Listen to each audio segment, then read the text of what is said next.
Akbar, Allahu Akbar, walillah. Pemirsa, dalam perayaan Idul Fitri kemarin, Presiden Prabowo dan Wakil Presiden Gibran Rakabuming Raka melaksanakan sholat Id di Masjid Istiqlal Jakarta. Presiden Prabowo didampingi Wapres Gibran Rakabuming Raka tiba di Masjid Istiqlal pada pukul 6:40 waktu Indonesia Barat. Semangat kedamaian. Saya mengatakan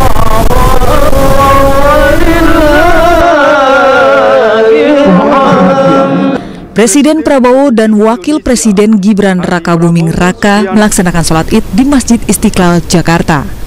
Presiden Prabowo didampingi Wapres Gibran tiba di Masjid Istiqlal pada pukul 6:40 waktu Indonesia Barat.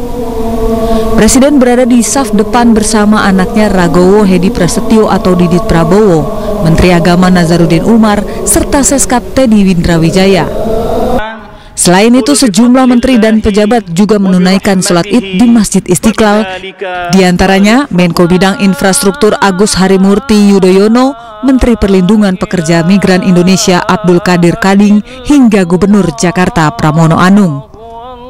Masjid Istiqlal menunjuk Muhammad Salim Ghazali sebagai imam, serta Ahmad Tolabi Khoril sebagai khotib. Juga menguatkan tradisi. Usai sholat, Presiden Prabowo dan sejumlah menteri menyapa warga yang juga sholat di Masjid Istiqlal.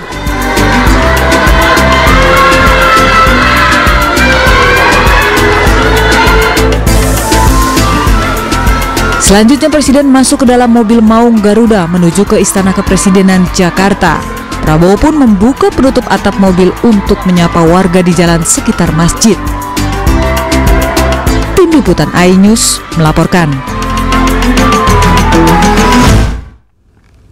Pemirsa, usai sholat Id, Presiden Prabowo Subianto menyelenggarakan open house di Istana Merdeka Jakarta.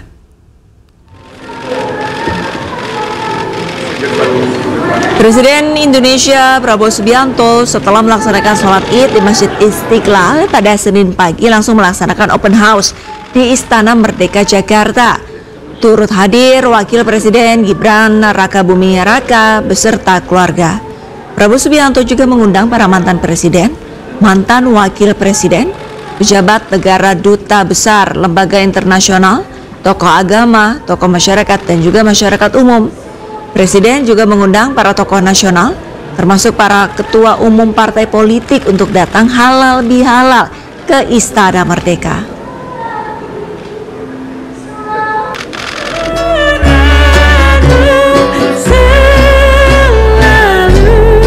Tak hanya menerima kunjungan para tamu, Presiden Prabowo juga berkeliling untuk menyapa langsung tamu yang hadir ke istana.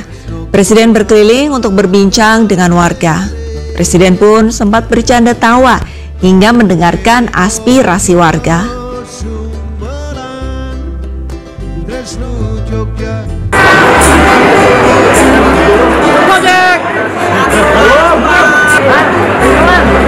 Menariknya, dalam open house kemarin, para pengemudi ojek online ikut antre untuk bertemu Presiden Prabowo.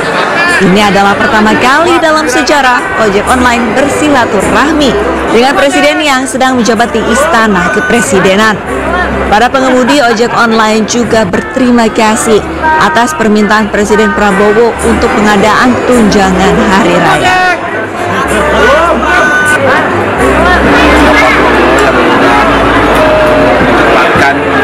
Bahwa ojek online mesti dapat ini dan itu. Terima kasih banyak dibantu. Itu kemarin dapat THR ya, dapat ya. Ketua Dewan Ekonomi Nasional Luhut Binsar Panjaitan bertandang ke rumah Presiden ke-7 Republik Indonesia Joko Widodo di kota Solo, Jawa Tengah. Kunjungan ini merupakan bagian dari tradisi silaturahmi di Hari Raya Idul Fitri.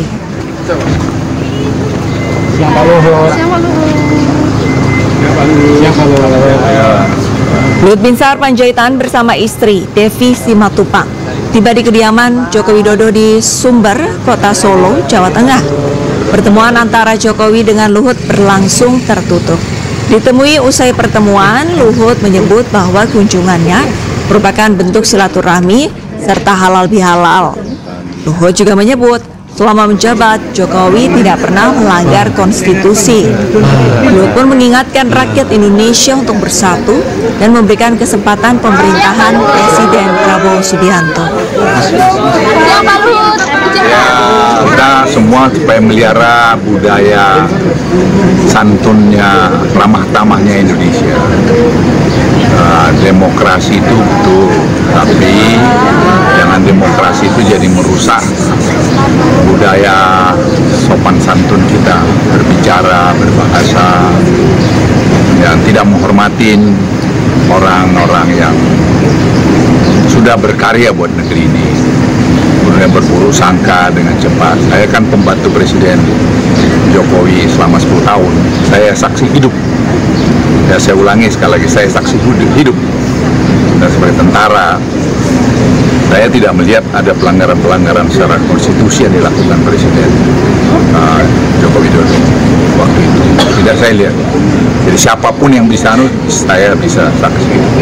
Dan saya harus katakan ini agak keras sedikit karena menurut saya sudah ada terlalu banyak kita agak keluar koridor yang pengamat-pengamat yang tanpa data yang jelas membuat keruh. Itu mempersulit pemerintahan Presiden Prabowo.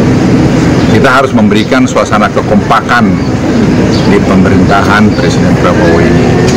Kita beri kesempatan beliau untuk mengatur, memimpin.